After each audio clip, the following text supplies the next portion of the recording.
partir de este momento. Bien, bienvenidos a todas y todos. Como hay algunas personas que se han incorporado, déjenme presentarme. Mi nombre es Juan Miguel Rivas Orellana.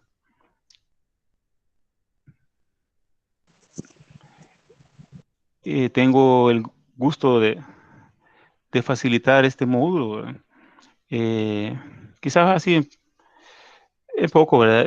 Yo trabajo en el sector público, ejerzo como consultor también en el sector privado desde hace aproximadamente unos 12 años. Tengo una maestría en Administración de Empresas con orientación en finanzas de ICEA de FEPADE, otra en negocios internacionales por la misma institución. También tengo una maestría en recursos humanos por la Universidad Evangélica y la maestría en consultoría empresarial de parte de la Universidad del Salvador. Y actualmente pues, me encuentro elaborando una tesis sobre un doctorado en administración de empresas. Esto es porque es la obligación, ¿verdad?, de hacer esta presentación, cuál es además. Bien, fíjense que nos ha tocado un tema bastante interesante por cuestiones del tiempo. Vamos a obviar la presentación de ustedes, porque me van a disculpar. Eh, el tema que ha tocado, pues, es un poco, digámoslo así, inédito, ¿verdad?, dentro del mundo empresarial. Y este es cómo transformar las conductas sociales en favor de conductas organizacionales en tiempos de crisis. Es ver que ahora pues las instituciones se están interesando en gestionar un tipo nuevo de recursos de la sociedad. Ya no solo extraer las materias primas a ustedes como talentos humanos, las competencias con las que fueron formados durante sus procesos académicos, la experiencia laboral que han ganado durante todo su recorrido profesional, sino que también ahora las organizaciones están despertando un apetito, digámoslo así, por transformar conductas sociales que ustedes traen como individuos ubicados dentro de una sociedad en favor de las conductas organizacionales. Es decir, aquellas conductas que ustedes los hacen ciudadanos ejemplares, traerlas y convertirnos en ciudadanos con un comportamiento organizacional eh, aceptable.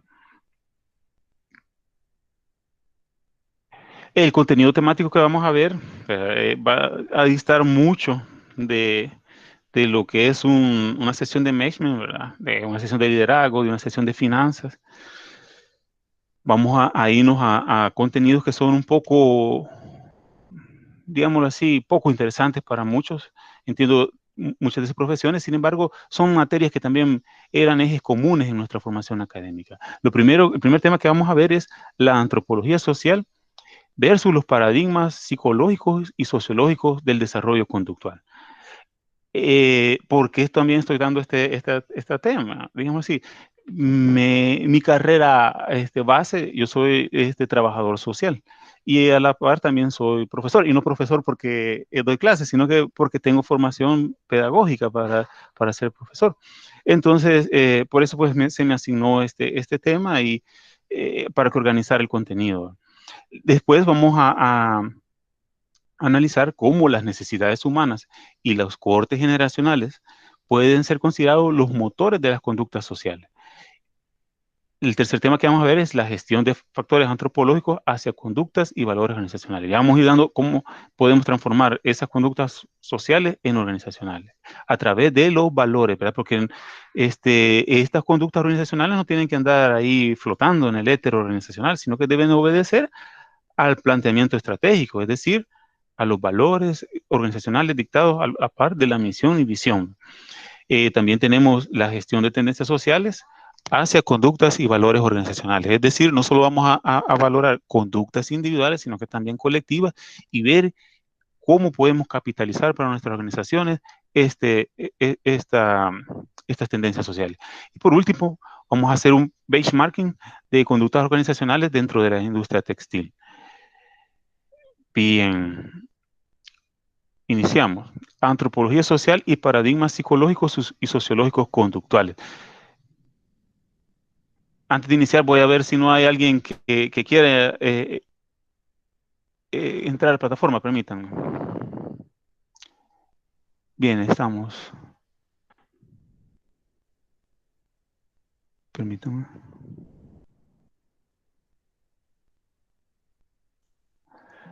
Aquí estamos. Se nos unió. Bienvenido, Moisés. y seguimos con esto. Bien, la antropología social y paradigmas psicológicos y sociológicos conductuales. ¿De qué vamos a hablar un poco acá? Eh, pues fíjense que el mundo de la administración de empresas no es ajeno a la psicología, ¿verdad?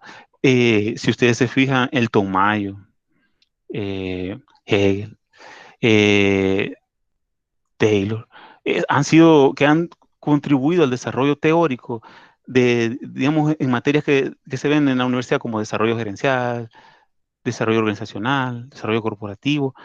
Han sido psicólogos los que han venido haciendo aportes, ¿verdad? Desde diferentes aristas, unos enfocándose a la producción, otros enfocándose a las relaciones humanas, pero lo importante es de que la psicología ha estado íntimamente relacionada con el desarrollo empresarial. Incluso en la economía, hoy hay economía de la conducta, ¿verdad? Y hay una gran relación entre eso. E igual manera, la sociología se está relacionando bastante con el management a través del mercadeo, ¿verdad? Porque como que la psicología se quedó un poco corta explicando eh, la sociedad desde una perspectiva individual, desde un escritorio, y se necesita un poco más de la sociología para ir a investigar y constatar aquellas ideas que nos va dando la psicología. Entonces, vamos a hacer una breve remembranza, ¿verdad? No es una clase de psicología, pero aprovechemos, démonos el tiempo. Miren, estos temas pueden ser bastante aburridos, pero nos pueden servir para autoconocernos, para conocer también, aplicarlas en nuestro trabajo y en nuestra familia. Bien, primero, pues, la psicología habla de desarrollo de la personalidad. Y allá teníamos a final del siglo XIX al señor Sigmund Freud. Él, pues, desarrolló la teoría del psicoanálisis, la cual dentro de, digamos, de la epistemología del desarrollo la podemos catalogar como una teoría estructuralista, o sea, organizar todo. Él hablaba, en breves palabras, resumir el psicoanálisis, aparte de las etapas de desarrollo de personalidad, de la oral, la anal, fálica, todo eso, pues también hablaba de las fuerzas opuestas que actúan en el desarrollo de la personalidad, que son el ello, el yo y el super yo. Por ejemplo, el ello era aquel niño menor a 2 años, en el cual pues él se enfrentaba al ambiente, al mundo, y quería satisfacer sus necesidades a cualquier costo. Era casi como, digamos así, un instinto animal, pongámoslo así, ¿verdad? En tanto que el super yo, que ya el niño lo va desarrollando ya como los 3 años, pues lo que hace es regular, establece normas, ¿verdad? Eh, para regular aquel instinto primitivo del ello. En tanto que el yo, que está a la cintura, en medio, y se desarrolla ya cuando el niño tiene más de 2 años, porque el ello se desarrolla hasta los 2 años, es el que media, que no nos absorba el super yo que nos puede llevar a un parálisis, porque todo es regla, ¿verdad? Y ni a un ello que nos va a generar conductas negativas, porque no vamos a tener autorregulación. Entonces el yo es el que va mediando. Incluso hay quienes lo han comparado diciendo, el ello representa al órgano ejecutivo, todo lo quiero. Y el super yo al órgano judicial. No, no, no te corresponde. Esto tiene que ser así, lo tienes que pedir así. Y en tanto, el yo es el órgano legislativo, el que media, el que formula reglas. Bien, después pues surgió el señor John Watson. Él dejó de lado la teoría del señor Freud de basar bastante la explicación de la conformación de la realidad en base al desarrollo sexual. Él se basó en el conductivismo, que primero un conductivismo clásico que se basa en un estímulo, una respuesta. Las conductas son aprendidas, incluye, por ejemplo, hay un experimento, digamos, nosotros, habían unos perros, se les llegaba a dar alimentación cuando estos canes, pues, ya olían la comida, se sonaba el depósito en que se llevaba y se generaba una salivación, digamos, dentro de este experimento de un ruso, pero se ubica dentro de la modalidad del señor Watson del conductivismo. Y pues después los perros identificaban que cada vez que oían ese sonido era que les tocaba comida, ¿verdad? Y después, aunque se sonara el depósito vacío, sin comida, aunque ellos no percibían el olor a la comida, pero ellos salivaban porque el sonido les inducía que venía el tiempo de la comida. Este señor llegó tanto, digamos así, a amar o a investigar dentro del conductivismo que incluso usó a su propio hijo para experimentar. Se separó de este experimento del señor Pavlov, ¿verdad?, que acabo de contar, y él tenía a su hijo, pues primero le empezó a poner un conejito y el conejito tenía una textura suave y pues el niño se alegraba poder tener el conejito y acariciarlo. Después fue asociando un ruido bastante estridente a la presencia del conejito hasta que logró, por decirlo así, un logro científico, un trauma para el niño, ¿verdad?, que el niño cada vez que oía ese ruido estridente sintiera miedo, pánico por el conejo que en un inicio le llegaba a atraer, ¿verdad? Pues luego ya surge el conductivismo condicionante, que es de la mano de Frederick Skinner, quien introdujo, aparte del estímulo y respuesta, un nuevo factor, que era el reforzador. En este reforzador es aquel elemento que actúa a favor o en contra de que se produzca el comportamiento que nosotros deseamos. Por ejemplo, puede ser que en una caja de ratones un botón de una forma y otro de otro, si se aprieta ese botón salía comida y si apretaba otro botón, digamos cuadrado en vez de uno redondo, podía recibir una descarga eléctrica al ratón, ¿verdad? Entonces, van trabajando el desarrollo de la conducta con base al desarrollo de la personalidad.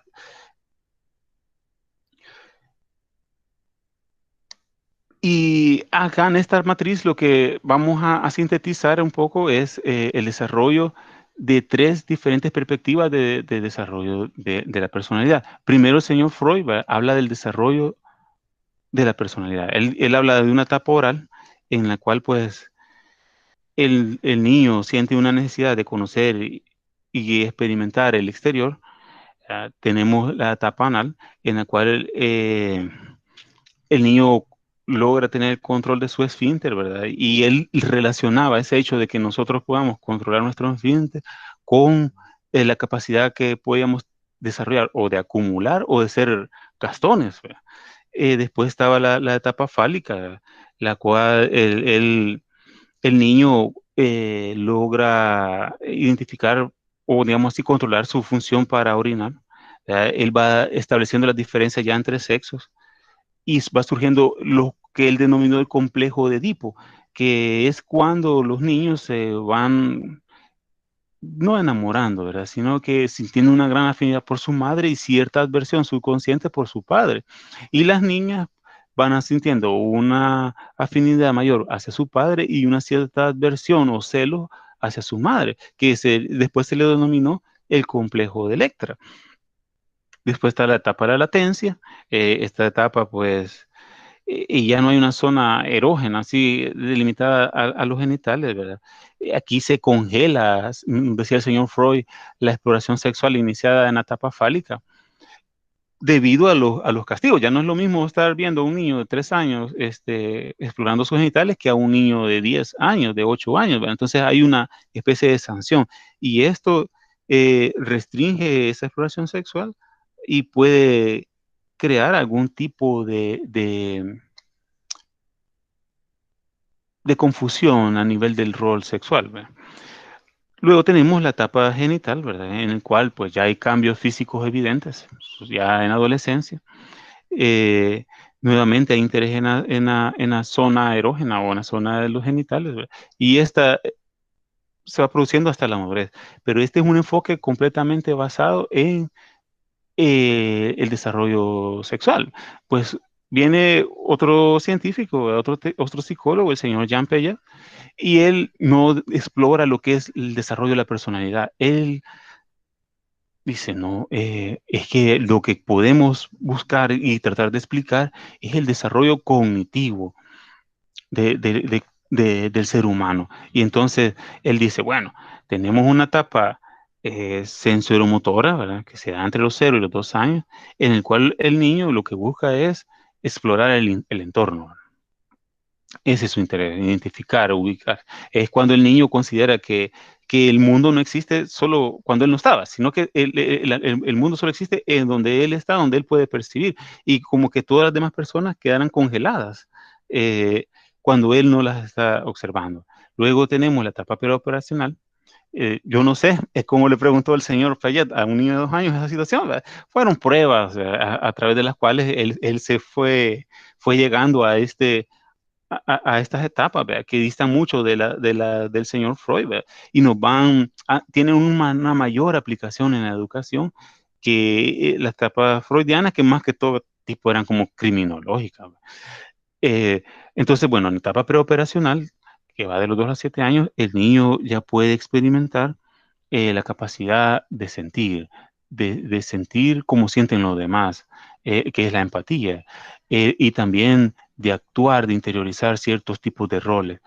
Luego, cuando ya tiene entre los 7 y los 12 años, pues el menor, el niño ya está en la etapa de las operaciones concretas, en las cuales pues el niño ya puede elaborar hipótesis a través de la lógica y de hacer inferencias que alguien puede decir son inferencias espurias, o sea, no basadas en un conocimiento sólido, pero que esas hipótesis constituyen su mejor explicación al mundo que está conociendo.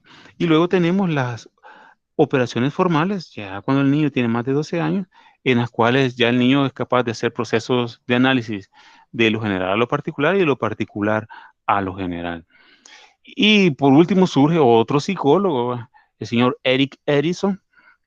Él ya introdujo un nuevo elemento. Él dijo, miren, es que no solo es cómo el sexo me influye, mi sexualidad me influye, no solo es cómo yo voy desarrollando mi capacidad de aprender, de comprender, sino que como que hay algo más que me explica, como que es la sociedad la que me está influyendo. Entonces aquí ya vamos cayendo. Y él desarrolla un modelo de 8 etapas, las cuales no he puesto acá, ¿verdad? Sin embargo, la novedad de él es que aparte de cada etapa pone una conflictividad relevada, lo denomina él. Por ejemplo, en la primera etapa hay una conflictividad entre la confianza básica versus la desconfianza básica. ¿Qué quiere decir esto? Por ejemplo, el niño logra superar el sentir ansiedad por la presencia, por la ausencia de su madre o no.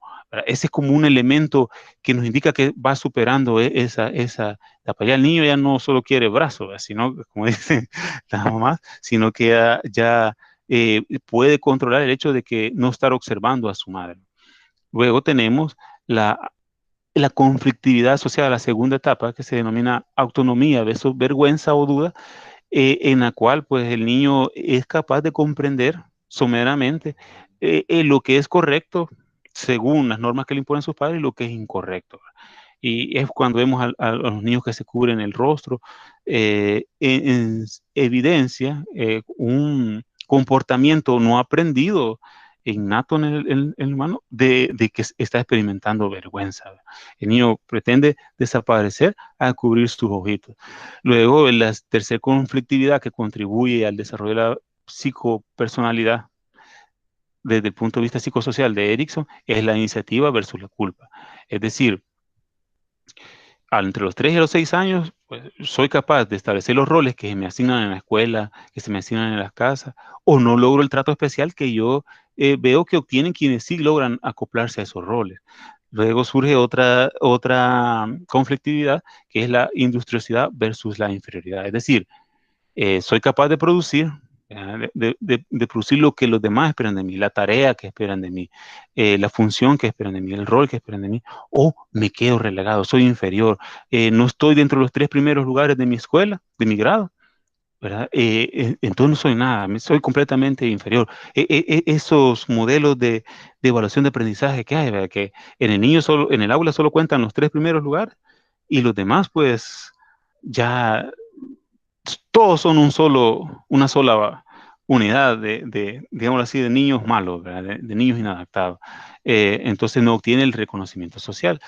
La quinta conflictividad es la identidad versus la confusión de rol.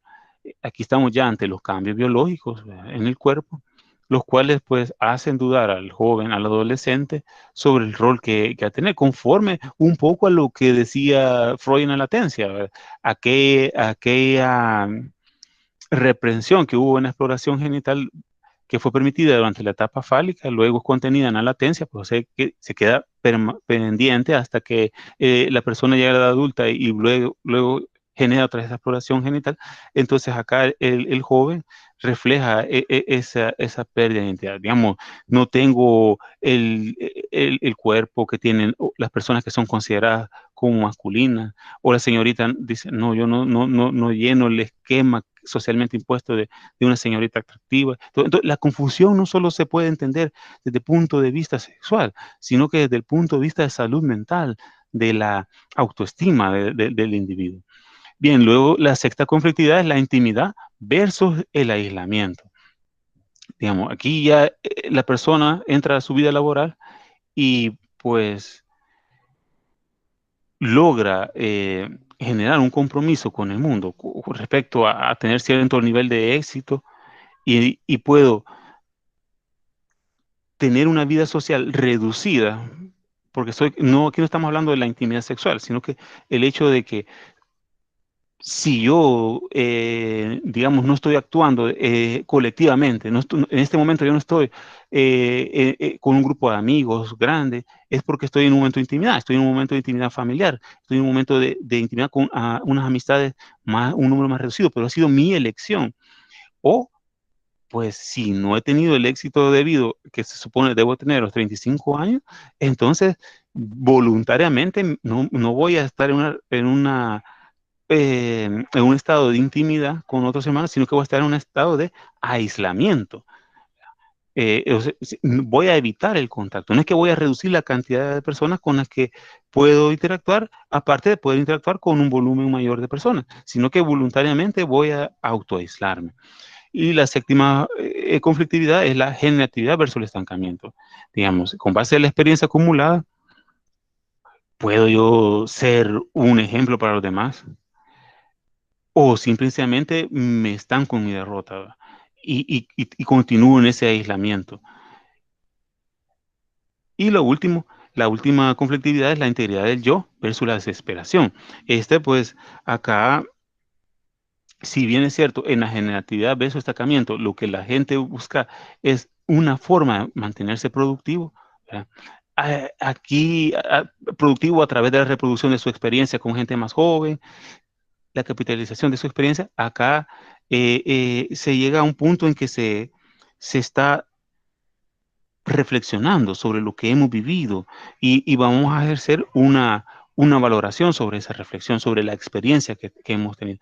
No es que nos vamos a aprender estas 8 conflictividades de Eric Erikson, sino que lo importante es que vamos viendo cómo desde Freud, que trató de explicar el desarrollo de la personalidad desde el individuo, desde su interior, con base a la sexualidad, el otro que trató de explicarlo a través de cómo él aprende, pero aprende por sí solo a entender el mundo, y Erikson, pues que ya fue introduciendo al desarrollo de la personalidad con base a la interacción social. Entonces, Eric ya introdujo el efecto de que el ser humano no es un ser aislado, no es un ermitaño, sino que vive en una sociedad y por lo tanto esa sociedad tiene un cierto nivel de influencia en ello. Entonces, eso es el objetivo de esta matriz, ¿verdad? Y cómo la psicología también fue pasando desde un enfoque meramente desde el psicoanálisis individual a la psicología social. Luego, dentro de esa dinámica de la psicología social, que buscaba explicar la personalidad, de repente surgió otra escuela de psicología social que decían, es que la personalidad, ¿y qué es la personalidad? Mejor tratemos de explicar la conducta, la parte visible de esa personalidad. Y entre esas, pues tenemos al señor Albert Bandura, que fue uno de los psicólogos sociales más famosos. Él criticó el determinismo con el que se había abordado los experimentos del conductivismo, incluso este desarrollo de personalidad del señor Eric Erikson. ¿Por qué? Porque la metodología de estudio, y esto yo sé que suena aburrido, pero fíjense que esto que voy a decir ahorita es importante considerarlo, aun cuando nosotros hacemos un estudio de mercado, un estudio de clima organizacional, y es de que la psicología, por lo tanto, el desarrollo organizacional, el mercadeo, incluso la economía, son ciencias sociales, pertenecen al campo de las ciencias inexactas, ¿verdad? Entonces, y se venía trabajando con herramientas del positivismo que ha sido desarrollado para las ciencias exactas. ¿Para qué desarrolló Descartes el positivismo? Para las matemáticas, para las estadísticas. Entonces, esas herramientas se esfuerzan para ser aplicables en las ciencias sociales. Entonces, produce un error, porque jamás se puede pensar que el investigador de una ciencia social, sea un psicólogo, un antropólogo, un sociólogo, va a dejar de influir su subconsciente en el resultado que está generando. En las ciencias sociales no hay objetividad, hay objetivación, es decir, hay objetivos, pero la subjetividad es parte del desarrollo de las ciencias sociales. Y eso lo vamos aunque le pongamos matemática o una encuesta, en su interpretación, en su coeficiente de su nivel de confianza, de su margen de error, pero es una matematización de algo que no vamos a ir a hacer 100 veces esa encuesta para ver si el nivel de confianza del 95% en verdad va a decir que si repetimos esa encuesta de mercado, esa encuesta de clima laboral, si la repetimos 100 veces, va a dar en 95 veces el mismo resultado. O sea, no se va a ir a hacer. Si nosotros preguntamos, ¿de dónde viene ese código? Lo más que nos va a decir un profesor es que se hizo un experimento eh, de la aleatoriedad, ¿verdad? El experimento de la moneda, y así se estableció ese porcentaje. Es lo más que nos van a decir, pero no sabemos de dónde viene esa formulita y ese ya coeficiente que se utiliza y se pone dentro de la fórmula. Entonces, bien, él decía que el aprendizaje, ¿verdad?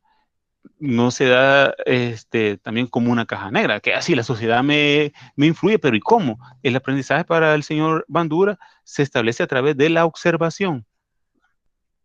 Fíjense que aparentemente el nivel de desarrollo que tenemos ahorita de la teoría no es mucho que haya dicho el aprendizaje se da por observación, pero si vamos viendo de que a los señores que hayan abordado el tema anteriormente se habían quedado dentro del individuo, ¿ya? Entonces ya el que incluye a la sociedad y diga cómo aprende, que el hombre aprende por observación, era un gran hito de la ciencia en 1954. Luego tenemos al señor Walter Mitchell, ¿verdad? Quien retomó el conductivismo, pero a través de los atributos de una aceptación y la percepción de las situaciones. Entonces, ¿y qué es esto de la percepción? Ya introdujo un nuevo elemento. El ser humano es capaz de inferir espuriamente, como sea. ¿Y qué es una inferencia espuria?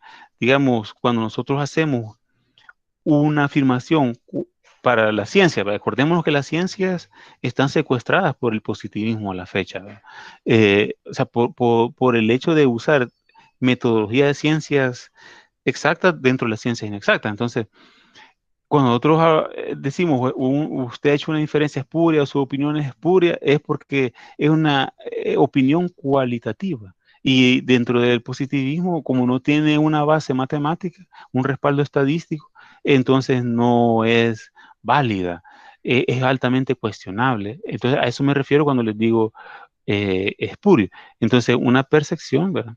Es una hipótesis, una deducción espuria sobre algo dentro de la teoría de Walter Mitchell. Él consideraba que los valores y las expectativas más... Permítanme, tengo un problemita. Permítanme un momento, por favor.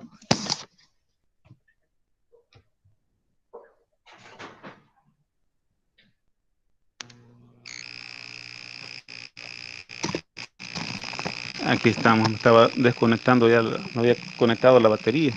Bien, entonces él consideraba que los valores y las expectativas más los resultados previos, es decir, la experiencia, explican el comportamiento. Luego surge la antropología como otra forma de explicar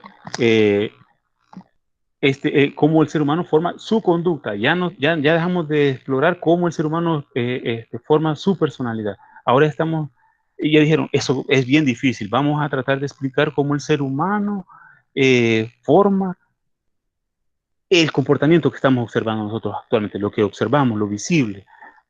Entonces, hay dos ciencias que son bastante parecidas, pero que tienen una amplia diferencia.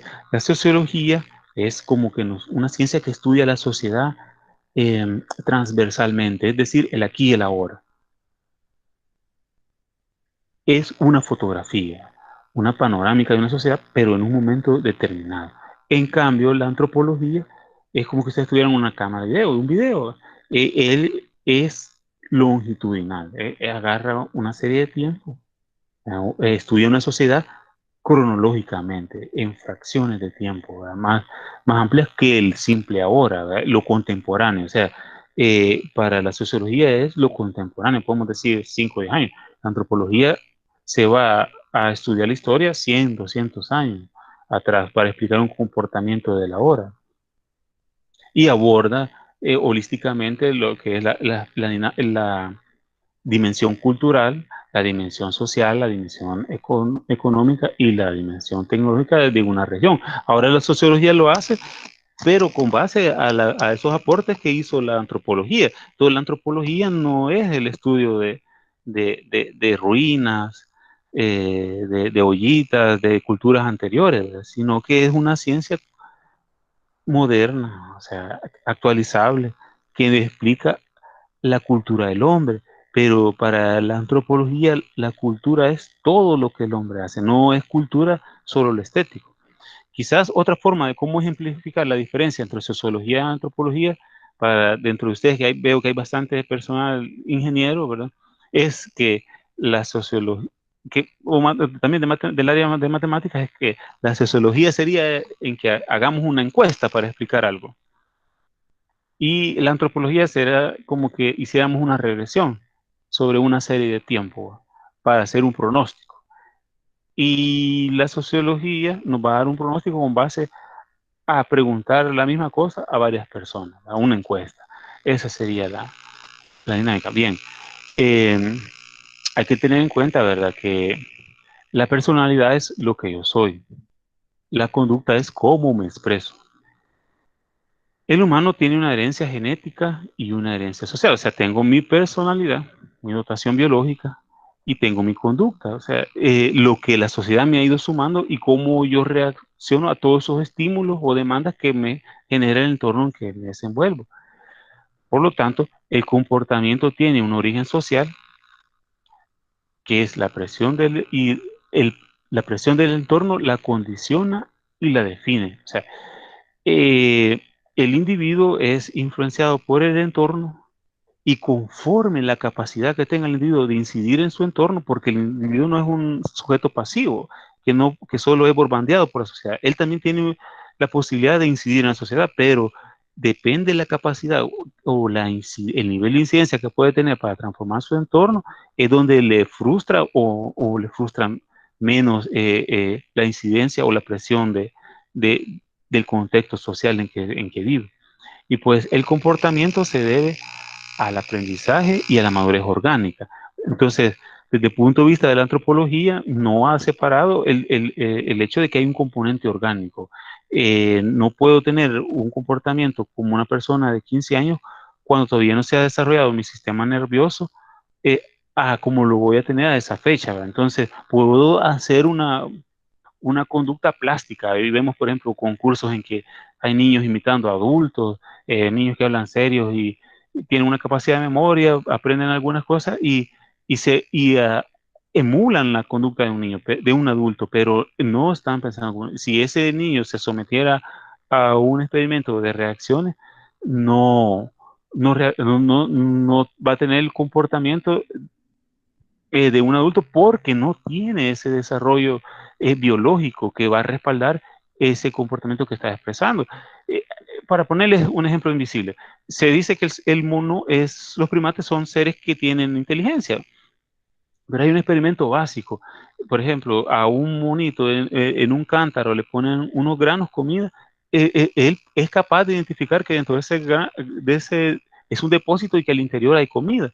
El problema es que cuando agarra la comida, apuña la mano y quiere sacarla. Y su mano él la metió extendida y cuando tiene la mano en puño no la puede sacar. Y esa es una trampa que ocupan las tribus para capturar monos. Entonces, y él, si tuviera lógica, ¿verdad? Lo que haría es extender su mano nuevamente y ponerla como la introdujo y la sacaría. Pero como no, ¿y por qué no tiene lógica? Porque no tiene, si bien cierto, su sistema nervioso es parecido al del ser humano, pero no es igual. No tiene la misma desarrollo de su cerebelo, carece de una amígdala cerebral, no la amígdala que tenemos aquí, las dos amígdalas en la garganta, ¿no? Es como el accionador del cerebro, el botón de pánico. Entonces, se parecen a un humano, pero no es un humano. Y hay pruebas que aunque use herramientas y todo, pero no actúa igual. Bien, la cultura es producto de proyecciones psíquicas, esfuerzos y decisiones de los hombres, dentro de las pautas y valores que son válidos en ese momento, ¿verdad? La antropología es longitudinal. Pero la antropología está consciente que la cultura es contemporánea. Entonces él, cuando hace un estudio longitudinal, va a abordar una misma sociedad con diferentes culturas, que ha viajado a través de una evolución de diferentes culturas. También cada cultura tiene sus pautas, valores e influye en la personalidad y conducta de quienes viven, ¿verdad? O se relacionan en esa conducta. También cada cultura influye en el desarrollo de la personalidad a través de los perfiles deseables, es decir, incide a través de las pautas y valores que tiene, de las demandas o barreras y obstáculos que le impone a las personas que son contemporáneas en esa cultura, pero también establece perfiles, es decir, este es mi ciudadano ideal debe comportarse así, así, así en 1930. En 1960 el ciudadano ideal debe ser así, así, así. Hoy ya en el 2020, mis ciudadanos ideales, y hay un abanico de posibilidades de personalidades que van a ser socialmente válidas, etcétera. ¿Cómo explica entonces la antropología el desarrollo de la conducta? Él lo hace de esta manera. Para ellos, el humano, ¿ya?, es un ser biológico. Digamos, puede haber un humano en una isla donde no hay otro ser humano y va a ser humano. ¿Qué me hace persona? La socialización. Y con la socialización, entonces despierta mi personalidad, que no es observable, ya dijimos, ¿verdad? Pero es un recurso cognitivo que está en mi interior y que ya vamos a ver para qué me va a servir. Ahora, esta personalidad me va a servir, se desarrolla o se expresa a través de conductas adaptativas, no solo simples conductas. O sea, la antropología no dice la conducta no es una simple reacción a un estímulo, lo que busca es adaptarse. Y esta conducta adaptativa se va a deber, el nivel de conducta adaptativa que tenga, se va a deber, uno, al desarrollo orgánico que haya, como decía, o sea, el nivel de maduración de su aspecto biológico y el equilibrio que logre sobre ese desarrollo orgánico, ¿verdad? Por ejemplo, en psicología hay bastantes como síndromes, le denominan ellos, ¿verdad? Está uno del síndrome de Peter Pan, ¿verdad? El adulto que todavía vive considerándose un niño. Permítanme, quiero ver, parece que hay alguien.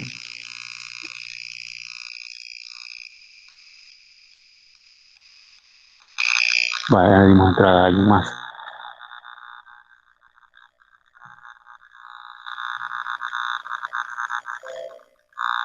Bien. Eh,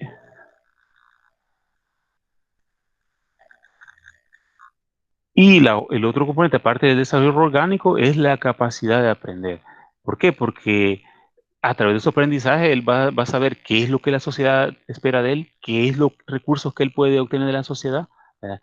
Entonces, no solo es cuestión de su desarrollo orgánico y el equilibrio que logre generar, ¿verdad?, a través de la simple interacción social, no, él debe aprender. Decía el señor Bandura, a través de la observación, pero no solo la observación, sino que el aprender haciendo. En el módulo anterior veíamos la comunicación, el estilo de aprendizaje kinésico, de aprender haciendo las cosas. Entonces, es la capacidad que tengamos de aprender a través de nuestras experiencias y como no vamos a ser capaces de experimentarlo todo, porque no vamos a poder desenvolvernos en toda la sociedad, van a haber ciertos conocimientos que los vamos a adquirir a través de la transmisión social en las diferentes instituciones por las que transita el ser humano, desde su familia, la iglesia, la escuela, el lugar de trabajo, la universidad, es un grupo de amigos, etcétera, etcétera. Hay un aspecto que tenemos que tomar muy en cuenta y son, ya en el tema 2, como ustedes como gerentes, ¿verdad? El tema de las necesidades humanas y los cohortes generacionales como motores de las conductas. ¿Verdad? Hasta aquí la antropología nos hizo un somero eh, mención de la demanda, decía, de las barreras que están en el entorno, pero ¿cómo podemos denominar a eso de una forma más formal? Serían las necesidades humanas. ¿Verdad? De las necesidades humanas se deriva la motivación. ¿Verdad? Y de la motivación, para el caso de las organizaciones, van a estar los estímulos, el tipo de estímulos que va a determinar una organización para generar motivación en su talento humano. Entonces, hay dos factores que vamos a tomar en cuenta desde el punto de vista del management, ya no de la antropología, ni de la psicología, ni de la sociología, sino que desde el punto de vista del management, que son las necesidades humanas y los cohortes generacionales. Bien, ¿qué es una necesidad? Es una carencia de algo con un valor de uso o un valor simbólico que responde a pautas geoculturales construidas mediante la acción social, individual y colectiva a través de la comunicación de valores normativos de referencia cuya insatisfacción produce un impulso que pudiese llegar a ser socialmente irregular. Permítanme, hay alguien que quiere ingresar. Bienvenido, don Giovanni. Bien, entonces expliquemos el concepto un poco más detallado. Es una carencia de algo, o sea, es algo que no tengo, con valor de uso o simbólico. ¿Qué es valor de uso? El valor de uso es un valor real. Yo necesito una papa porque tengo hambre, entonces necesito una papa. Pero Pedro la quiere frita y la quiere a la francesa. Ya no está dentro de la necesidad básica, ya un nivel de necesidad o de valor creado socialmente, no creado biológicamente. Entonces, es algo que no necesita en sí, sino que él considera que ese algo, esa papa frita y en la forma francesa, le va a dar un cierto estatus.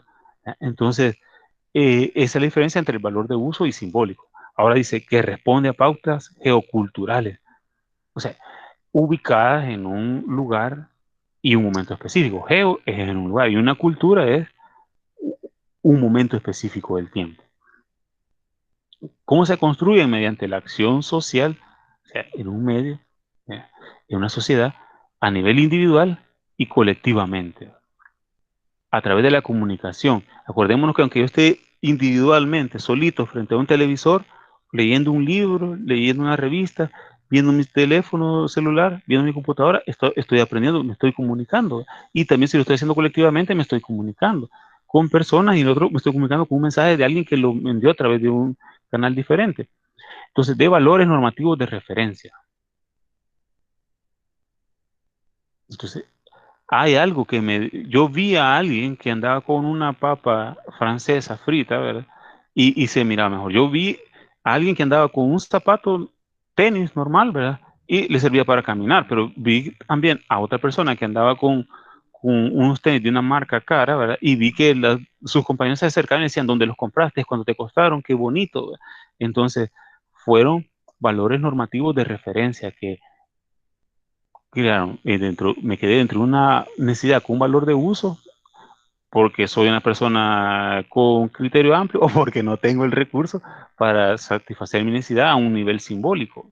Entonces, pero lo importante es que cuya insatisfacción produce un impulso que puede llegar socialmente, a ser socialmente irregular. Es decir, produce primero una inactuación interna, una frustración, y según nuestra construcción biológica, nuestro temperamento, y vamos a ver qué es, puede llegar a quedarse a nivel interno con una persona frustrada, según las conflictividades que veíamos del señor Eric Edison, o podemos llegar a una conducta antisocial si tenemos la posibilidad de manifestar esa conducta. Entonces, vamos a ir avanzando ya dentro de la clasificación de las necesidades, ¿verdad? Y vemos que las necesidades se pueden clasificar con base a 4 aristas. La primera es con base a su aplicación.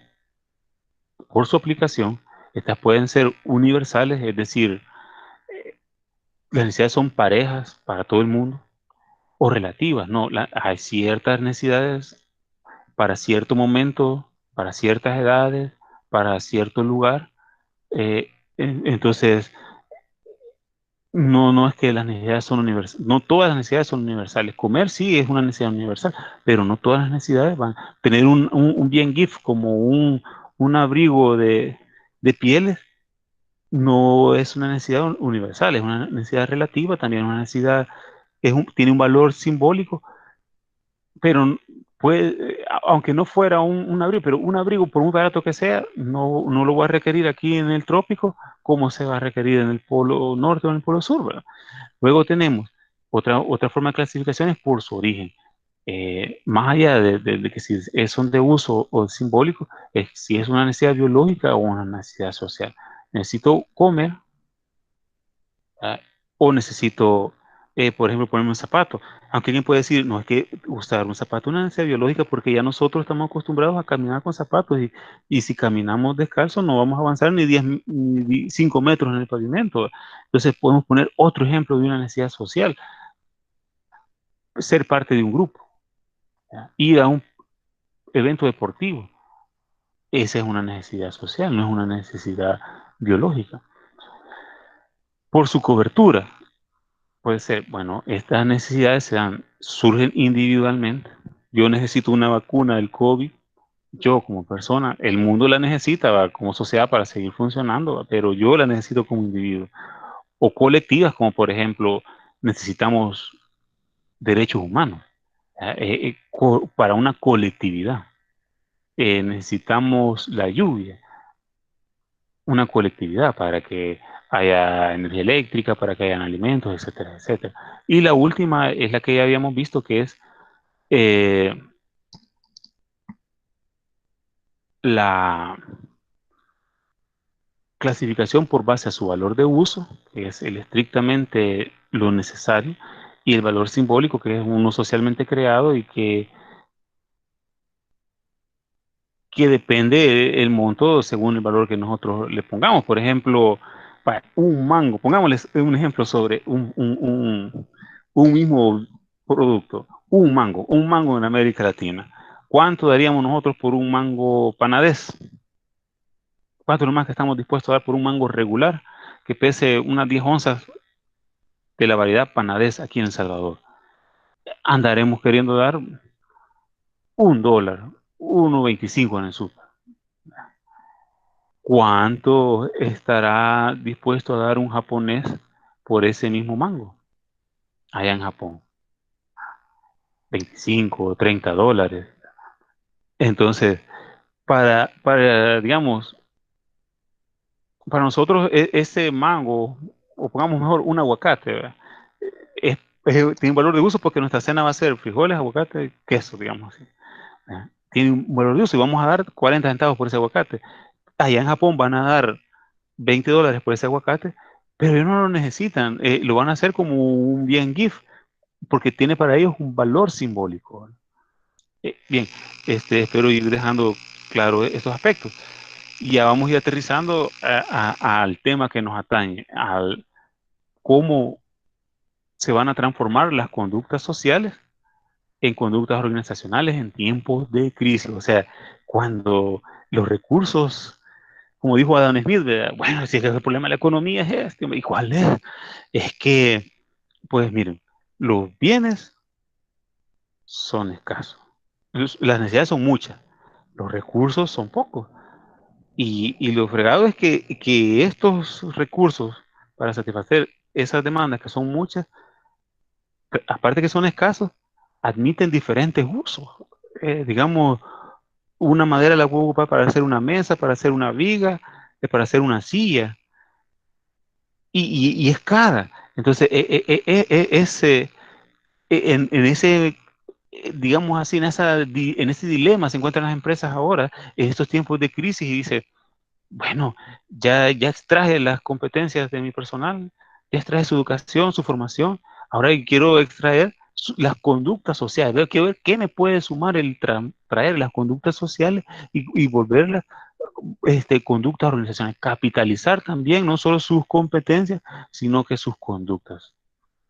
Bien, eso es para irle dando, que nos va quedando el por qué vamos viendo esto, porque no podemos entender las conductas si no entendemos cómo se ha venido, cómo nosotros fuimos a la universidad y vimos psicología general, y ahí nos enseñaba esto que vimos de Freud, de Skinner, de Watson, pero nunca nos dijeron, miren, pero ellos estaban buscando explorar la personalidad, pero hoy ni los psicólogos andan buscando explorar la personalidad, hoy andan buscando explorar la conducta, ¿verdad? Entonces, y como ustedes son generadores de pensamiento crítico, es necesario recordar esa diferencia, y vemos que eso no es una exclusividad de la psicología, que también la sociología y la antropología hacen esfuerzos para explicar e enriquecer el análisis de cómo se forman esas conductas y esas conductas sociales que las organizaciones quieren transformar en valor para sus organizaciones, para ellas mismas. Bien, eh, otra forma, a través de cómo históricamente han venido las necesidades evolucionando desde diferentes perspectivas, lo vamos a ver en esta matriz. Bueno, una perspectiva es la perspectiva marxista, en la cual su postura es que el capitalismo genera escasez que no se puede satisfacer. Y entonces para él se genera pobreza y entonces no habían alimentos, no había vestidos, no había calzado, no había vivienda para la sociedad en general, al menos para la mayoría. Luego está la perspectiva de la anomia, en la cual dicen es que aquí hay una carencia de autoridad completa. Los apetitos humanos son insaciables y solo una autoridad moral, porque el Estado no tiene la capacidad de, de, de, de regular esos apetitos, puede regularla. Y entonces, pero ellos dicen, pero las necesidades no son universales, no aplican para todos, son diferentes, no todos los individuos tienen estos apetitos humanos insaciables. Entonces ellos dicen, las necesidades tienen una aplicación relativista, por grupos. Luego está la perspectiva humanista. La perspectiva humanista dice, las necesidades se establecen por comparación social, no solo monetariamente. Es decir, mire, por favor, déjenme de estar haciendo el IDH, el índice de desarrollo humano, déjenme estar usando ese horizonte de que la pobreza relativa, la pobreza extrema es aquel que gana, que tiene para gastar menos de $1 al por día.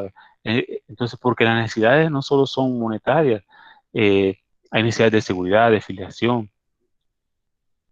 Y esta es la teoría humanista, y ellos dicen, y estas necesidades, a diferencia del marxismo, considera que el grupo marginado es relativamente menor que la mayoría, como consideraba Marx.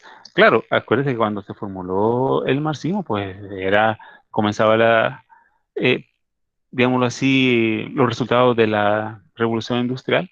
Había un gran nivel de marginación, no habían derechos humanos y todo eso. Entonces, por eso el escenario en que Marx dijo eso es diferente al escenario en que los humanistas han establecido ese concepto o esa postura sobre las necesidades humanas.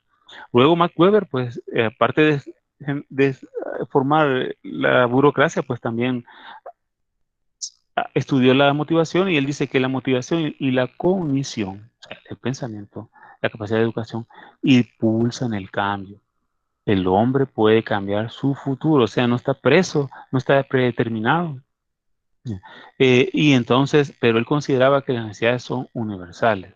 O sea, todo el mundo debe de tener esa capacidad y se va a enfrentar a la necesidad de cambiar, de luchar con el entorno, de luchar contra el cambio y tener que congelar un momento determinado de la historia o desplazarse a otro momento determinado para poder subsistir.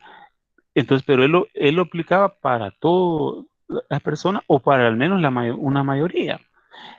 ¿En qué contexto existió el señor Weber? Acordemos, despuésito de la revolución, de esta depresión de los 30, ¿va? En Estados Unidos, que fue una depresión mundial también.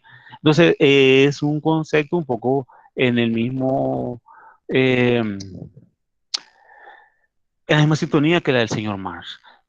Luego tenemos la perspectiva funcionalista sobre las necesidades. Y aquí ellos dicen, las necesidades generan la acción social organizada. O sea, las necesidades son capaces de amalgamar, de conducir, de generar la asociación de las personas. A mayor complejidad de las necesidades, surgen instituciones cada vez más complejas. Digamos, surgieron los derechos humanos, surgieron tribunales nacionales e internacionales para defenderlos, han surgido nuevas enfermedades, han surgido nuevos medicamentos, nuevas vacunas y están siendo generadas en laboratorios. Y tenemos que entender que cuando aquí nos referimos dentro de las ciencias sociales, que lastimosamente les ha tocado pues, estudiar en este módulo, las instituciones no son aquellas que tienen un edificio donde funcionan. Como instituciones podemos considerar a la familia, digamos así, las pandillas son una institución. ¿Ya? Eh, la institución puede ser una persona, digámoslo así, en términos jurídicos, como una persona natural, no necesariamente una persona jurídica que tiene un propiedad, planta y equipo, sino que una familia es una institución y solo son personas naturales, ¿no? Una pandilla es una institución y son personas naturales. Un equipo de fútbol puede ser una institución, tienen digamos, un edificio, una cancha, pero no tienen leyes que abarcan a toda la sociedad y todo eso, pero sí influyen, entonces son consideradas instituciones. Entonces, a mayor nivel de complejidad, la sociedad se encarga en un ambiente sano, ¿verdad?, de generar instituciones más complejas, producto de esa acción social. Y cuando esa acción social no es suficiente para generar esas instituciones complejas, entonces se da un desorden social. Pongamos un ejemplo aquí en El Salvador. Vino esta epidemia del COVID, ¿verdad?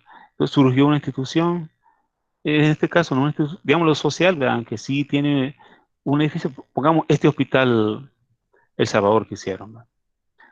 Entonces, si ese hospital no hubiera servido para contener el número de casos que iba aumentando, entonces hubiera habido una conmoción social tal que hubiera generado posiblemente algo como lo que está sucediendo en Guatemala o lo que sucedió en Sudamérica. Si este hospital se queda corto, digamos, ante un alza del caso, posiblemente se vaya a dar eso. Entonces, él la perspectiva funcionalista tiene un enfoque universal, o sea, de masas, de mayorías, ¿ve? Por último, está la perspectiva de la socialización.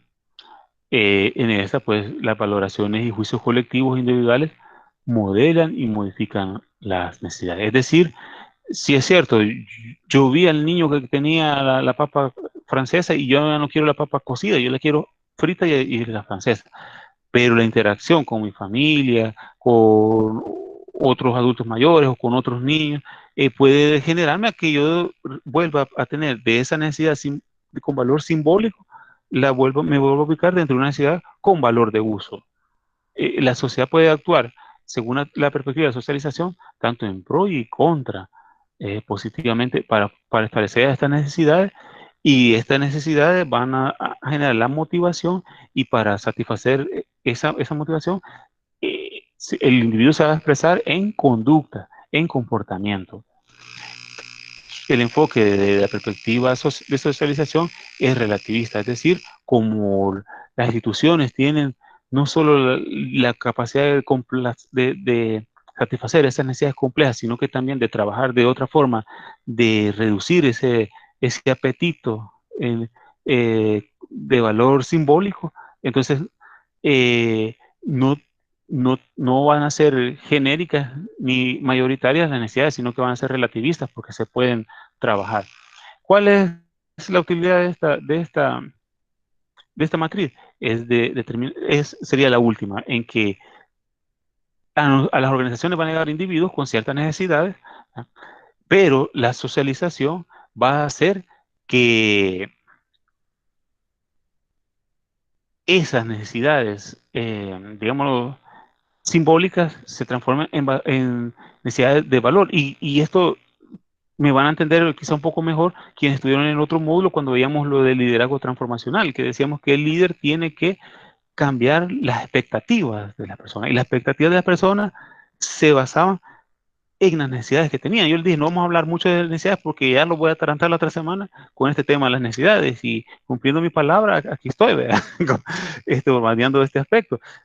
Pero veíamos que sí, que el líder transformacional tenía dos opciones, ¿verdad? Decíamos, la opción ética de, de decirle, no, usted no renuncia a sus necesidades básicas, sino que estas que le siguen van de combustible, pero ubíquese en que en la medida que se desarrolle dentro de esta empresa va a tener mejores condiciones para desarrollar y satisfacer sus necesidades básicas. Y la otra era decirle, siempre como un líder transformacional, decirle, mire, no se preocupe por sus necesidades actuales, usted no se quede, su mente, que no se quede, que su cuerpo está acá con estos problemas básicos, con estas necesidades básicas, pero su mente tiene que estar allá en autorrealización, en la escala más alta. Usted véase en la posición, una posición de liderazgo, una posición de dirección de esta empresa, y usted lo que tiene que hacer es trabajar, trabajar, trabajar, estudiar, estudiar, cumple su meta, esa es su motivación.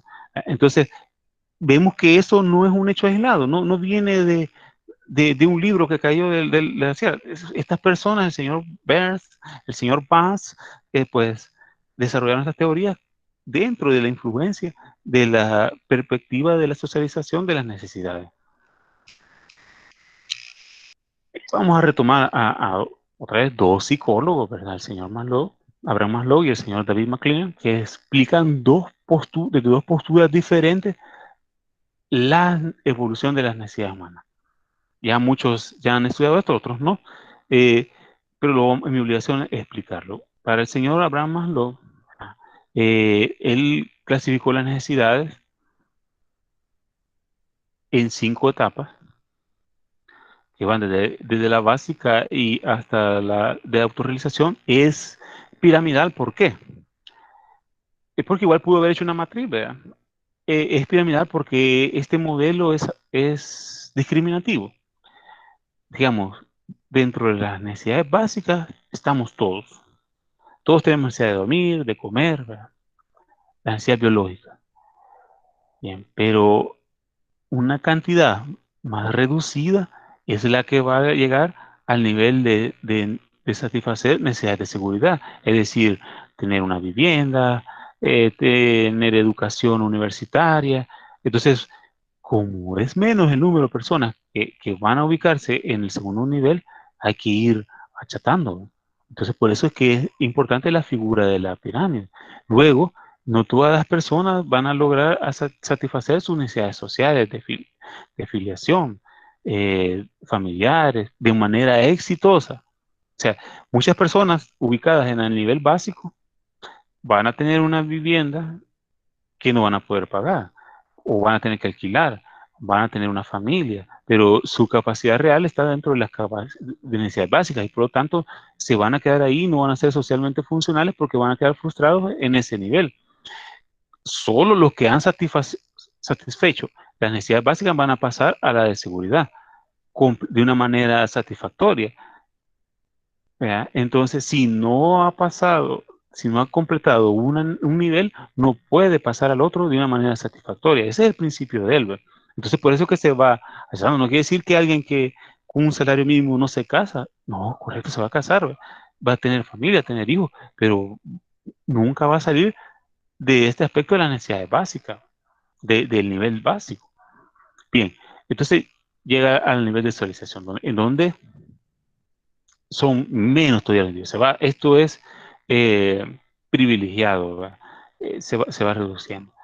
Luego llega a aquel punto en que pues ya nosotros estamos en la disposición de preocuparnos por nosotros mismos, ¿verdad? Por nuestra propia autoestima. Por poner un ejemplo, ya nos sobró para hacernos una cirugía, para ponernos cabello aquí en la frente, ya estamos perdiéndolo, y así, y aquello que ya no es solo de las necesidades básicas, o de sentir cierta seguridad, o de experimentar que somos parte de algo, sino que ya tenemos la libertad de poder autocomplacernos, nos vamos a ir de viaje, ¿verdad? Ya estamos en otro nivel. Entonces, claro, vuelvo y repito, alguien en el nivel básico pues, tuvo también su esparcimiento, fue a un evento deportivo y gastó con lo que iba a comer la siguiente semana. Entonces se queda en esa disfuncionalidad en el nivel básico. Me voy explicando. ¿Verdad?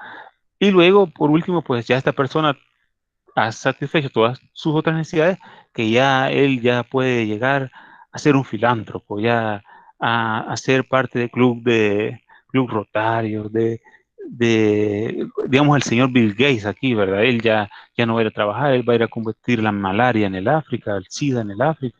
Entonces ya es un nivel upper, ¿verdad? Un nivel ultra, al cual llegan realmente pocos individuos. ¿No?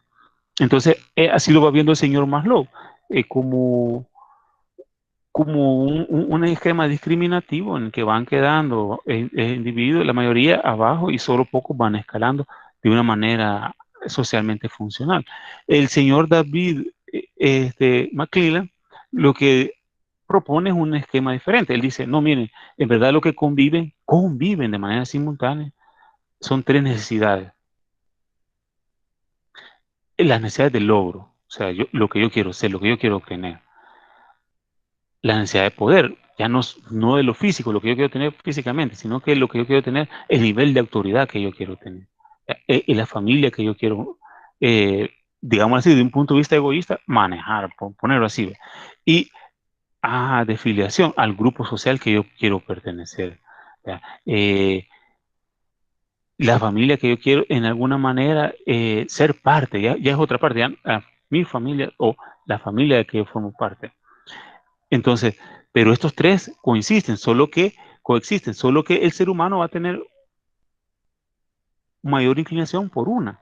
Digamos, alguien va a tener una mayor inclinación hacia el poder, otra hacia la afiliación, otra el logro. Entonces, ¿cuál es el uso que le podemos dar en nuestras organizaciones a estas pirámides? Ambas son para motivar, ¿verdad? Porque el señor Maslow, pues es ahí donde vamos viendo en qué nivel está el individuo y así vamos a ir preparando los estímulos que se le van a ir dando a esa persona. Incluso ustedes en sus organizaciones, a veces he observado que hacen su adaptación de la pirámide de Maslow para su organización. Y sin embargo, esa no va a ser la tarea de, de las que me han pedido que se hagan de las evaluaciones para este módulo, ¿verdad? Porque, como ya les dije, pues yo soy el facilitador y mi misión es hacer esto lo más este, fácil, pero enriquecedor para ustedes. Bien, y esta cuestión la teoría del señor McClellan se aplica tanto para motivar, o sea, ¿qué mueve a esta persona? El sentir que tiene poder, el sentir que tiene dinero, ¿verdad? Porque van casi unidas, pero son diferentes. O el ser querido, el ser reconocido. Y también esto se ve en los estilos de liderazgo, porque depende del tipo de filiación que usted tiene, ¿verdad? Porque aquí la diferencia del señor Maslow, McClellan, dice, estas tres tipos de necesidades las va a tener desde que se ubica en la necesidad básica hasta el que está en el nivel de la autorrealización. Entonces, digamos,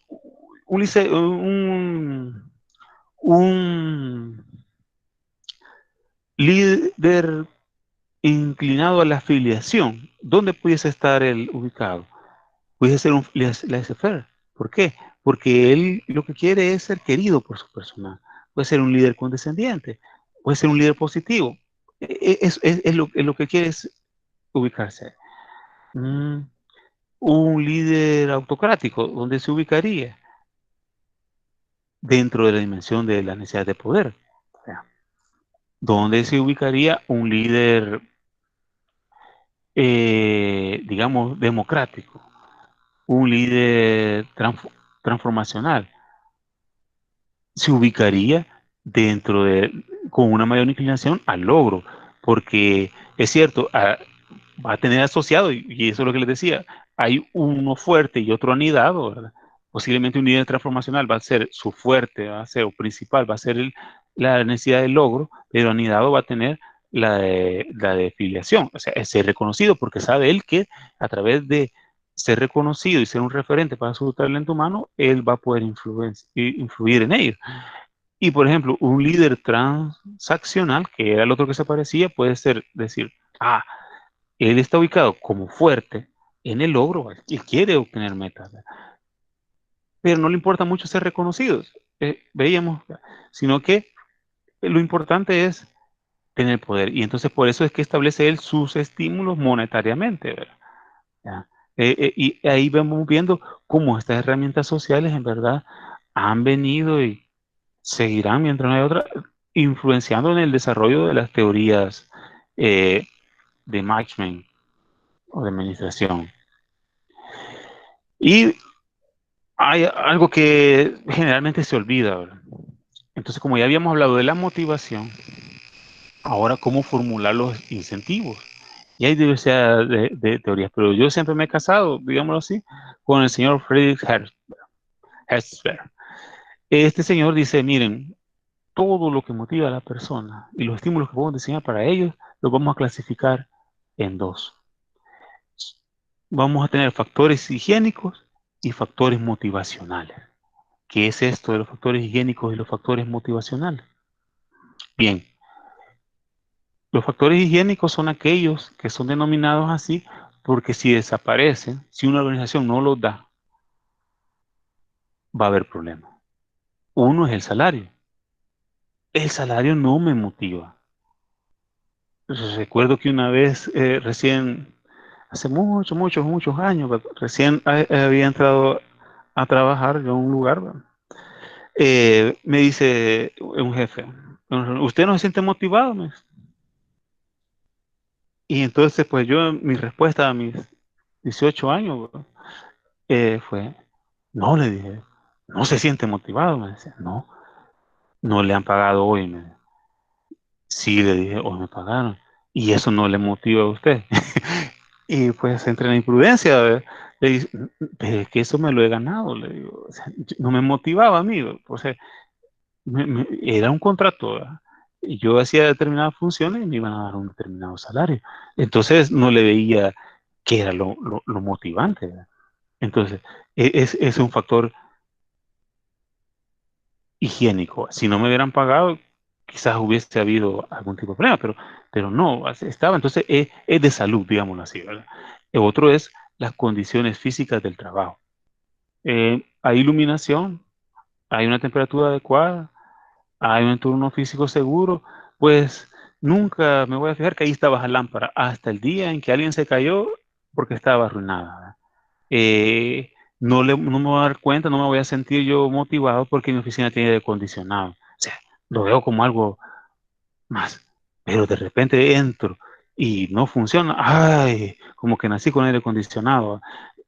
Mantenimiento, por favor, arréglenme eso. O sea, y no me motiva. El hecho de tener una oficina con aire acondicionado ya no me motiva porque se ha hecho parte, lo considero que es un derecho casi. eh, dentro de las concesiones que tengo de una persona dentro de su trabajo. Otros son las políticas en sí de la empresa. Por ejemplo, una empresa tiene un baremo, un escalafón. Veamos los docentes.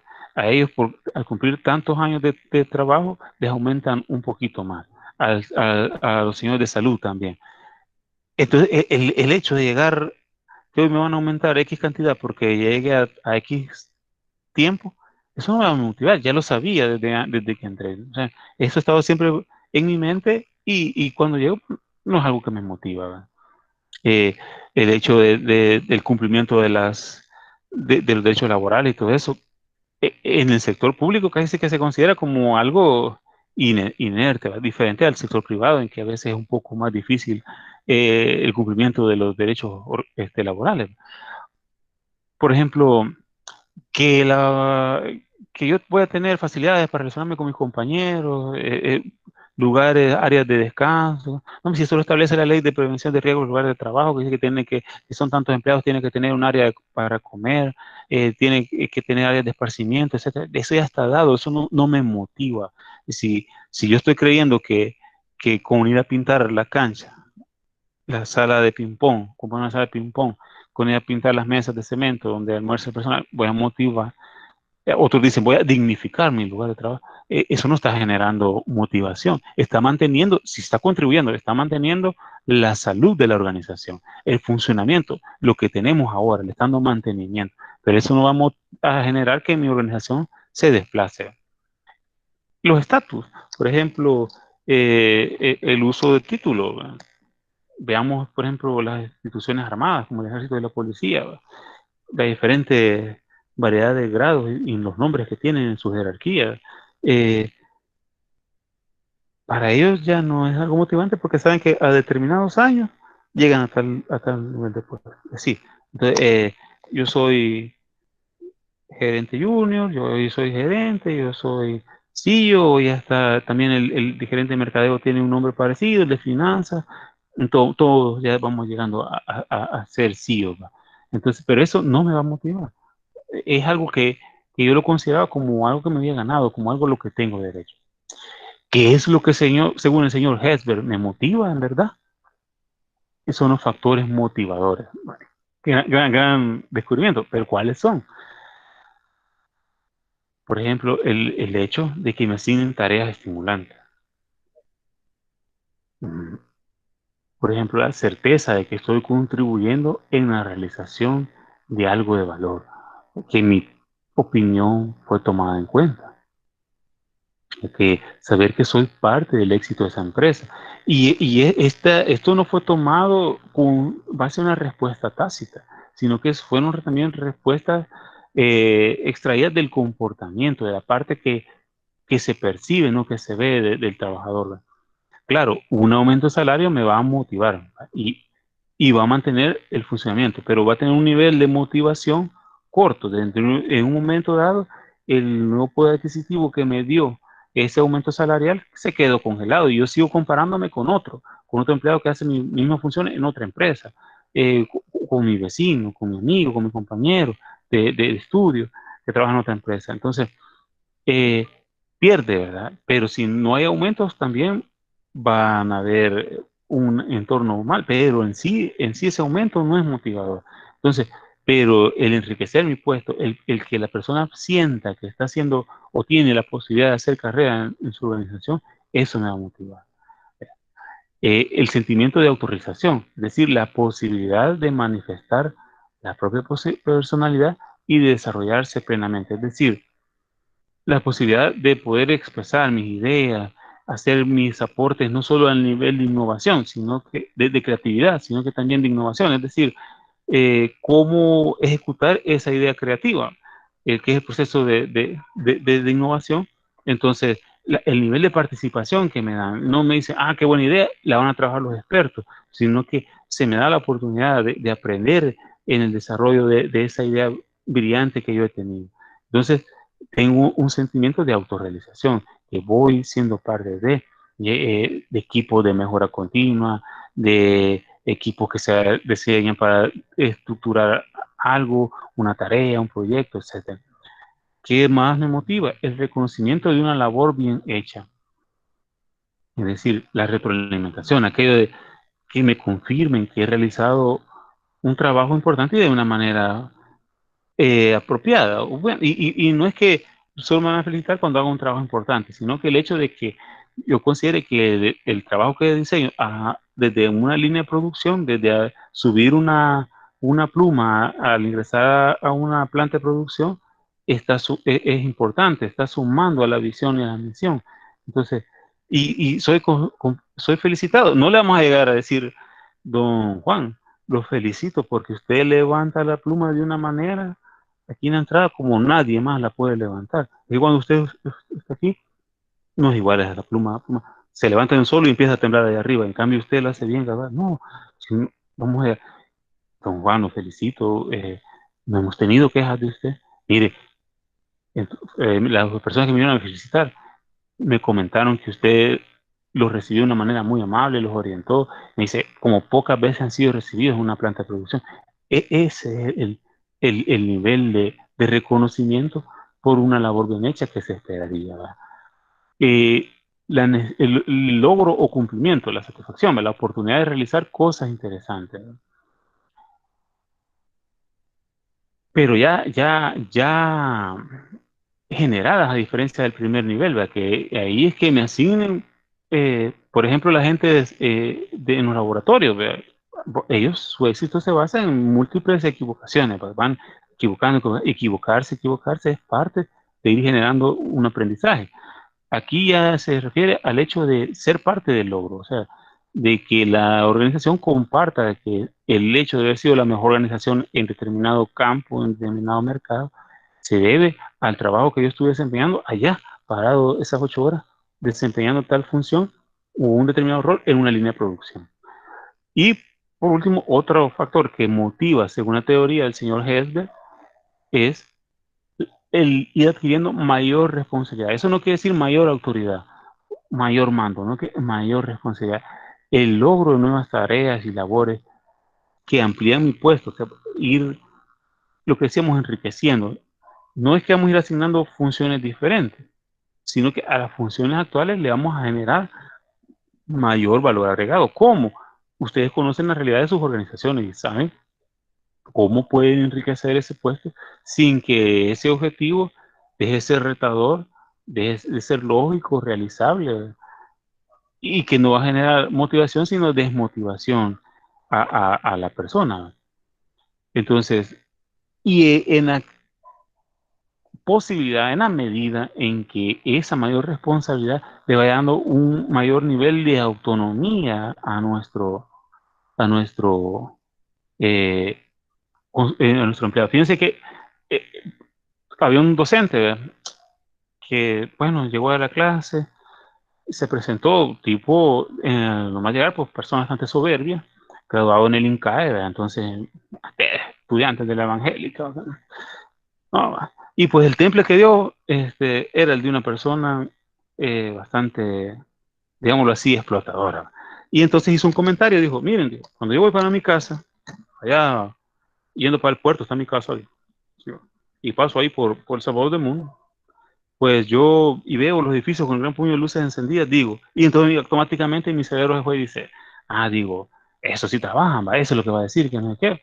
Y entonces esta persona que se miraba, que tenía exigente, una persona bastante exigente, y hacía de haber sido con su empleado, dice, ahí están unos pobres que no pueden delegar, dice. Y por eso se han quedado a esa hora. O sea, algo que no iba acorde con el comportamiento que mostraba, ¿verdad? Pero es eso, es el delegar, ¿verdad? Y se los traigo a colación porque si nosotros tenemos una responsabilidad y no sabemos delegar, no sabemos empoderar, y esa responsabilidad, digamos, nos la dieron el lunes, ¿verdad? Nosotros no supimos delegar, no supimos retroalimentar, no supimos dar el soporte necesario. Pues el martes y miércoles se va a tener que quedar nuestro talento humano, nuestro personal trabajando. Pero jueves y viernes que no se va, que ya se ve que no se va a cumplir esa meta, lo que nos vamos a quedar vamos a ser nosotros, ¿verdad? Entonces, por eso les traigo esa anécdota, digámoslo así, ¿verdad? Porque el delegar, al principio, el no saber delegar, pues nos va a terminar afectando como jefe, ¿verdad? Como gerente. Bien. También hablamos de las cortes generacionales. ¿Por qué es importante abordar esto de las cortes generacionales? Bueno, primero, esto es una teoría, no es una ciencia. ¿Y por qué hago esta aclaración? Porque hay una diferencia entre la teoría y la ciencia. Las teorías son aquella que es un producto de un estudio científico, ha sido validada, ha sido medida, ¿verdad? Puede ser predecible, pronosticado sus resultados, etcétera, etcétera. Una teoría, pues, está formulada, se basa en supuestos, en hipótesis que no se contrastan, sino que en hipótesis que constituyen la mejor explicación de algo, ¿ya? Y pues no debe ser comprobada. Por ejemplo, no es que las teorías sean un paso previo a la ciencia. No, eh, ni que varias teorías hacen una ciencia, ni son presciencia. Simple y sencillamente las teorías están. A veces, eh, diferentes teorías pueden tener elementos en común con una ciencia. Por poner un ejemplo, eh, la teoría atómica, ¿vea?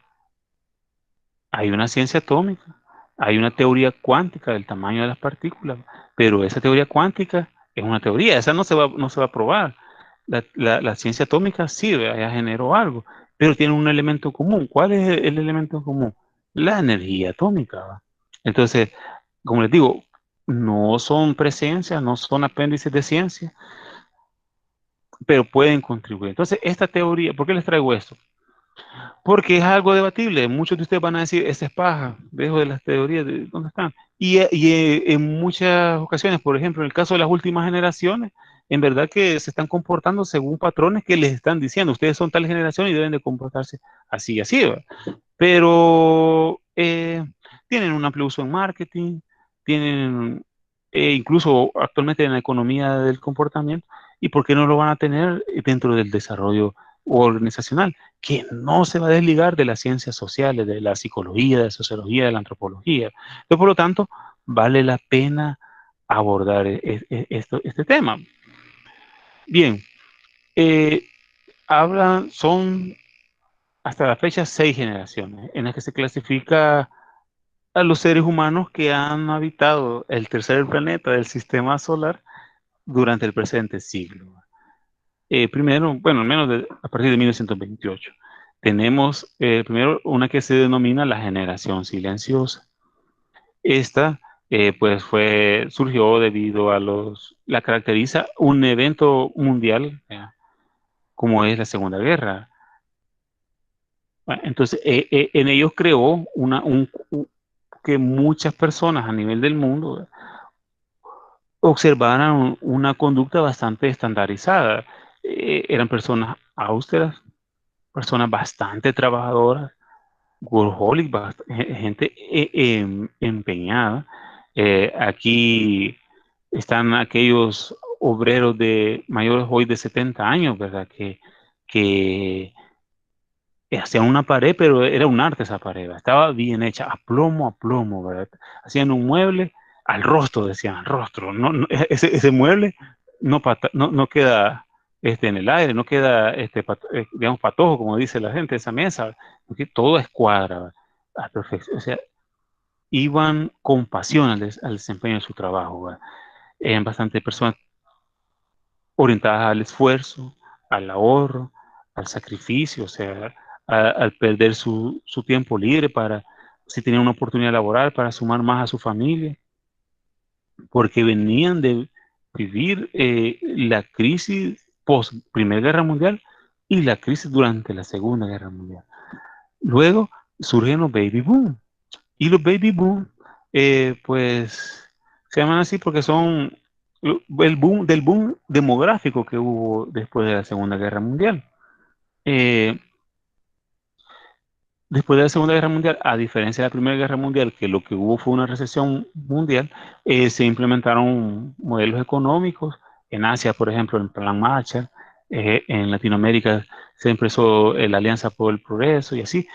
Eh, que generaron una cierta prosperidad. ¿Ya? Hubo una industrialización, la maquinaria que quedó libre de la guerra, de las fábricas del momento, pasó a ser maquinaria industrial de producción, hubo mayor volumen de productos, una reducción de precios y productos de calidad. ¿Verdad? Entonces, eh, hay una bonanza, estas personas pues son las que logran tener o concentrar el poder económico político al inicio de este siglo, ¿verdad? Y digamos, como no tenían así el contexto moral, ¿va? De sufrimiento, de empatía en que crecieron los de la generación silenciosa, fueron estas personas durante las cuales se crearon estos programas de industrialización masiva que generaron gran contaminación alrededor del mundo. Por ejemplo, estos carros hechos para consumir combustible, no solo para transportarse, ¿verdad?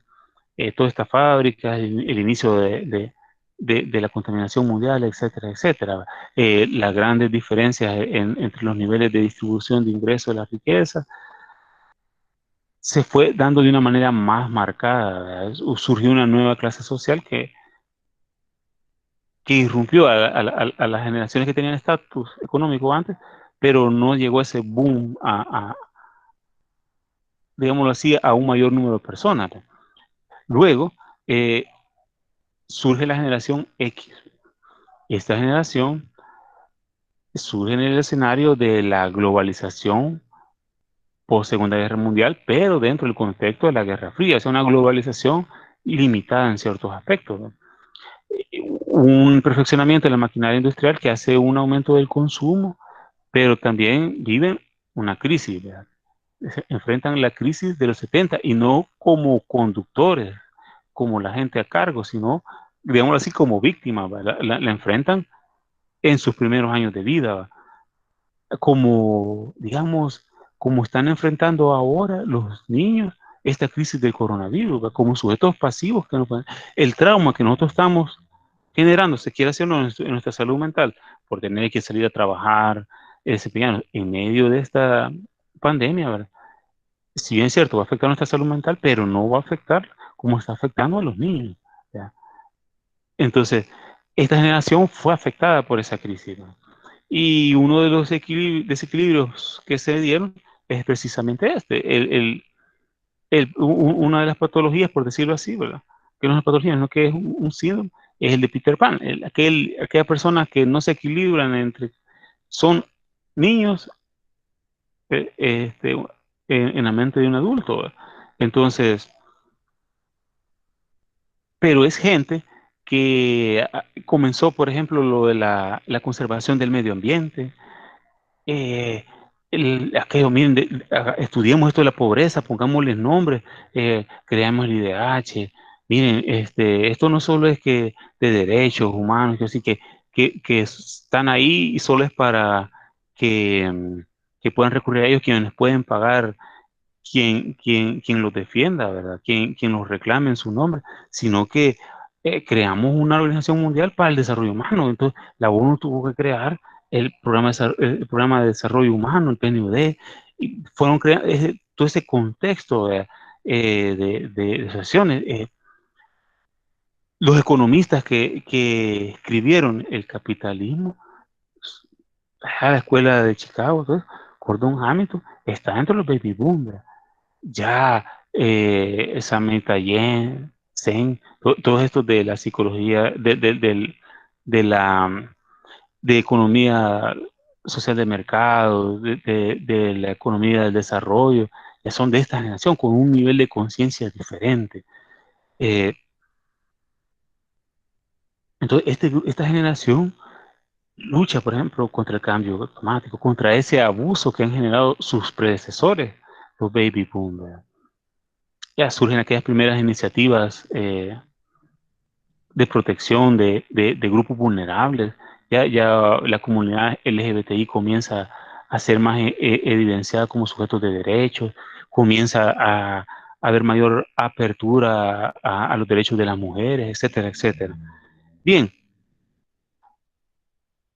y así, ¿por qué es importante ir estudiando estas cortes generacionales?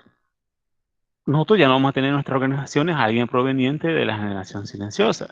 Podemos tener algunos baby boom dentro de las juntas directivas, ¿verdad? Como también pues algún señor, un señor conserje. Pero el mensaje de esta parte pues, es ir estableciendo caracterizaciones, o sea, que aparte de lo que nosotros evidenciemos, lo que puede detectar un test psicológico que se aplique, una entrevista de incidente crítico dentro del enfoque de gestión por competencia, esta persona va a estar cuadrada, ¿verdad? Determinada dentro del contexto global, social, ¿verdad? Pero a nivel global, este, que ha marcado, qué pauta ha tenido el poder de marcar el nivel de comportamiento que puede tener las personas que existen entre una determinada cantidad de años con cierta edad. O sea, eh, los baby boom fueron condicionados en su inicio por la generación silenciosa, pero cuando llegaron al poder fue que crearon esas características que están abajo de ellos. Igual, la generación X fue condicionada por los baby boomers en sus primeros años y con base a ese trauma que sufrieron, aquellos dijeron, estas pobrezas que nos costaron, que nos contó la generación silenciosa, no la vamos a vivir nosotros, acumulemos poder a toda cosa. Y estos que vivieron no les contaron, sino que vivieron la crisis de los 70, los conflictos armados de la Guerra Fría. Entonces dijeron, esto que vivimos, que experimentamos, hay que cambiarlo, que la siguiente generación no lo viva, pero no lo vamos a hacer acumulando los recursos, sino que procurando conservarlos y distribuyéndolos de mejor manera. Entonces, eso, a grandes rasgos, caracterizó a estas personas. No es que los baby boom ya desaparecieron, ya, sino que en alguna medida han perdido la capacidad de influencia. Entonces, a eso es lo que vamos llegando. Fíjense que me faltan 10 minutos para que termine la sesión, ¿verdad? De, de relajación de ahora. Yo quiero explicar la primera tarea que vamos a dejar, pues como les explicaba al inicio, es un requisito que, pues me han impuesto, están considerando, ¿verdad? Que pues en alguna medida esto es una inversión que está haciendo y las organizaciones quieren asegurarse que se está haciendo de la mejor manera, es algo válido. Entonces, pues nosotros lo vamos a hacer, pero lo vamos a hacer de una manera eficiente, ¿verdad? Considerando su tiempo, su espacio, su agenda y el nivel en que ustedes se encuentran. ¿En qué va a consistir la tarea? Permítanme. Estamos ahí todavía, ¿verdad?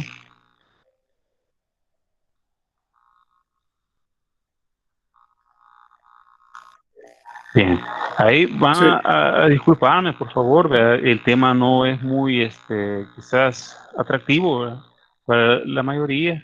Sin embargo, pues, a- al hacer este seminario, este diplomado, se consideró este tema, pues, y se ha tratado yo vendí la idea, ¿verdad? De cómo se podía estructurar. Y pues poco a poco se va a ir aterrizando en, en cómo esto que estamos, no es que se está memorizando, porque no estamos en un modelo de educación bancaria, sino que las nociones que van quedando en nuestro cerebro, ¿verdad? Cómo las vamos a ir utilizando a la hora que nos toque enfrentarnos a las conductas organizacionales, cómo transformar las conductas sociales en organizacionales. Bien, permítanme, voy a, a poner la tarea.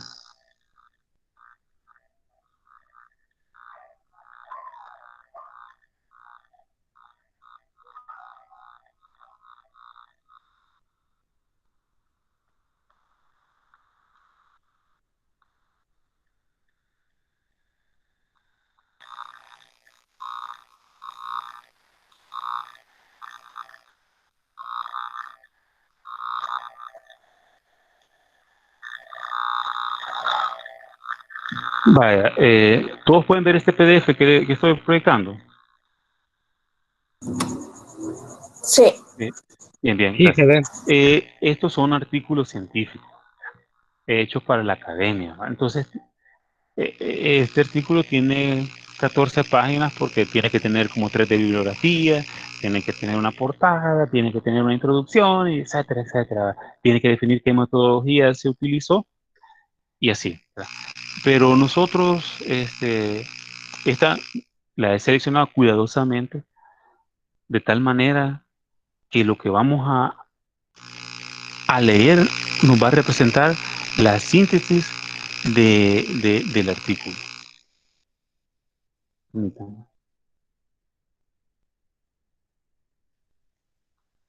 Y el propio de tarea.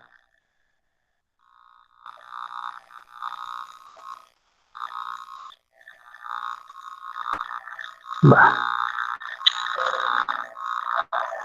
Esta tarea, este es el control de lectura. Los vemos la hojita en Word todos, ¿verdad? Este tiene, ¿sí? ¿Alguien no la mira? ¿Tiene algún problema? Bien, entiendo que todos la ven. No se les vaya a olvidar, por favor, poner su nombre. Por eso se los he puesto aquí con este Pocayoke, ¿verdad? Por favor, pongan aquí su nombre para que cuando reportemos esos 10, esas notas excelentes, pues vayan con su gracia ahí, ¿verdad? Bien, de aquí yo he colocado 3 preguntas, de las cuales ustedes van a elegir 2, nada más para contestar. Por lo tanto, cada una va a valer 50%. Desde ya déjenme decirles que aquí, como en los demás procesos, que, bueno, en el módulo anterior no me dijeron que evaluar en otros diplomados que estoy participando, pues me ha tocado evaluar y de entrada déjenme decirles que todos tienen ya 1.5, pues porque yo estoy aplicando dos curvas, ¿verdad? La primera curva es la curva del coronavirus, ¿verdad? Yo sé que no es lo mismo estar en un proceso de educación ahorita en esta situación que en en medio de esta pandemia, en medio de esta demanda. Y el otro le he llamado la curva de fin de año, IOTA, pleca, fin de año. ¿Por qué?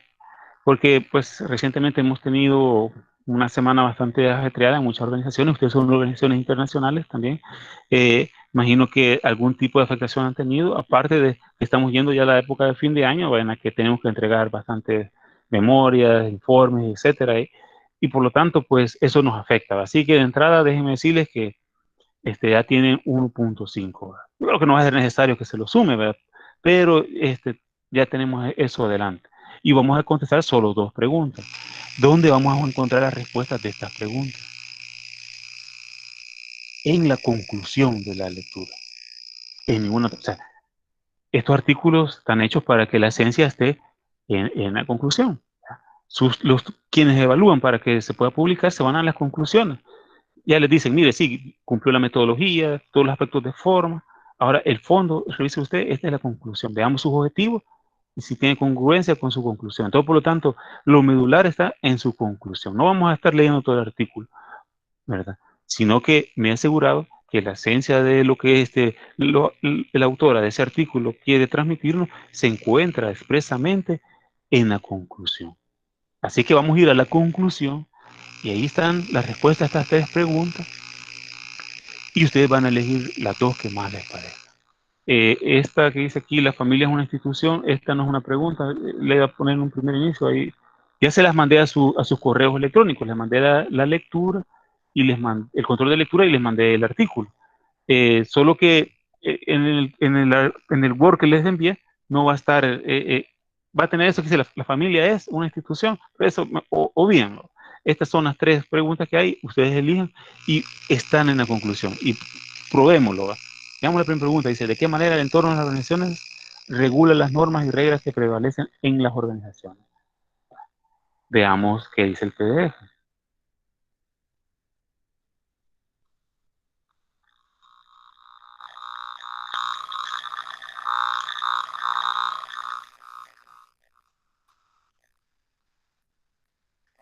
Bien, nos vamos a la conclusión.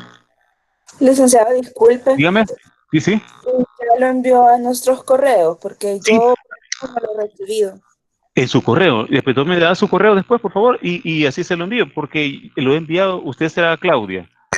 No, Yo Carolina. tampoco, yo Carolina. tampoco tengo, licenciado. En su Carolina. correo. Y también le voy a pedir a la licenciada Daisy que lo suba a la plataforma. Vea. Pero si quienes no lo tengan en sus correos, por favor, me escriben sus correos en el chat y se los voy a enviar. ¿Verdad? Porque fíjense que se los quería enviar acá así como la vez pasada, en el chat de aquí del Meet, pero no me deja subirse. Bien. Perdón que le interrumpa. Sí, se los enviaríamos de nuevo por correo electrónico, ya que tenemos todo el listado final. Licenciada García. Sí. Vaya. Entonces se lo copia a usted y usted me hace el favorazo. Muchas gracias, muchas gracias, muchas gracias. Bien, entonces veamos, aquí están las conclusiones. Bueno, entonces, pues aquí dice, en todas las organizaciones regulan las normas que prevalecen en ellas. Hay tres niveles. Primero, el entorno afecta a las organizaciones y luego la otra dice cómo las instituciones, o sea, las familias, las instituciones formales y no formales afectan a la organización. Entonces, en este párrafo, y acá están las respuestas del ejercicio que hemos puesto. Y a la vez, es la síntesis de toda la lectura, que es un artículo arbitrado. Excelente su redacción y todo. Es un artículo científico que afortunadamente para nosotros, su esencia y defectos de valoración se sintetiza en esos párrafos, ¿verdad? Entonces, aquí está concentrado y elijan las tres preguntas que mejor les parezcan, las dos preguntas que mejor les parezcan, y esto quedaría, la la fecha de entrega, tomemos nota, no recuerdo si puse en el correo, pongámosla para el miércoles a las 8 de la noche. Bueno, el miércoles tenemos clase, ¿verdad? Pongámoslo el miércoles a las 10, ¿verdad? Para que les quede el día de ahora y de mañana en su agenda, para que elijan qué preguntas contestan y lo hagan de la mejor manera, ¿verdad? Así es que alguien no comprendió la tarea, la evaluación. Hola, yo solo tengo una duda Dígame, y don quizás, Daniel. quizás no la escuché o no me quedó clara, pero la forma de entrega va a ser a través del documento enviado a un correo. A mi correo. Y, correo. Y este documento tiene que ser enviado con el nombre de cada uno de de la persona. Sí, en el archivo en Word, ahí van a encontrar ustedes señalado en amarillo. ¿Ya? Aquí dice el nombre del participante, ¿verdad? Y por favor, ahí pónganlo para que, conforme el listado que me van a dar el oficial, les voy a ir asignando las notas que ustedes obtengan, ¿verdad?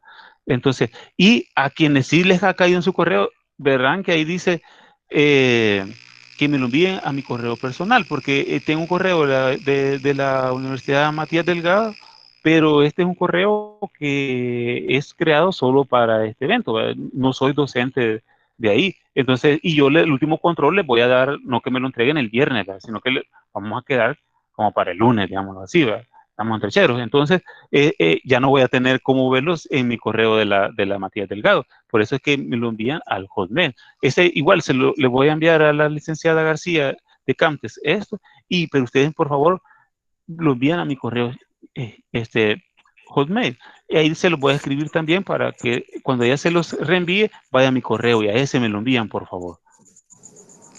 ¿Alguien quería comentar algo más? ¿Le contesté adecuadamente su pregunta, don Daniel? Don Daniel. Sí, muchas gracias. Sí, sí, muchas gracias. Bueno. ¿Los demás estamos claros? Vamos a ver aquí en el chat si hay alguna pregunta. No, ¿verdad? Don Iato me dice, no puedo visualizar. ¿Mantiene todavía, don Rivas, ese problema? ¿Qué quería visualizar?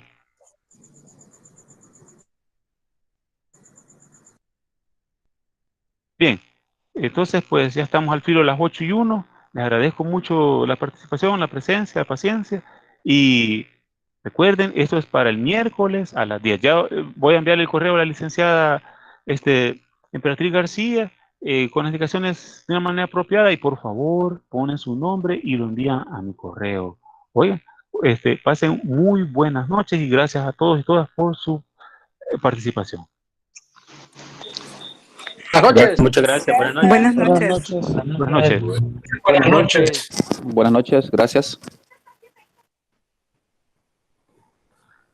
Liz García, ya le voy a enviar a su correo entonces, y se lo voy a enviar. No se Y, preocupe, yo quedo pendiente. y también se lo voy a enviar a la licenciada Daisy para que lo suba a la plataforma. Lo que pasa es que De la vez pasada acuerdo. vi que algunos compañeros como que tenían problemas para bajar también documentos de la plataforma, ¿verdad? Sí, es que a veces hemos notado que hay algunas como incompatibilidad, pero sí, usted me lo manda y lo compartimos y yo siempre lo mantengo a usted en copia para que a ellos les quede su contacto. Bueno, pues, muchas gracias. Bueno, Pasen pues feliz feliz noche. noche. Igual, adiós. Adiós.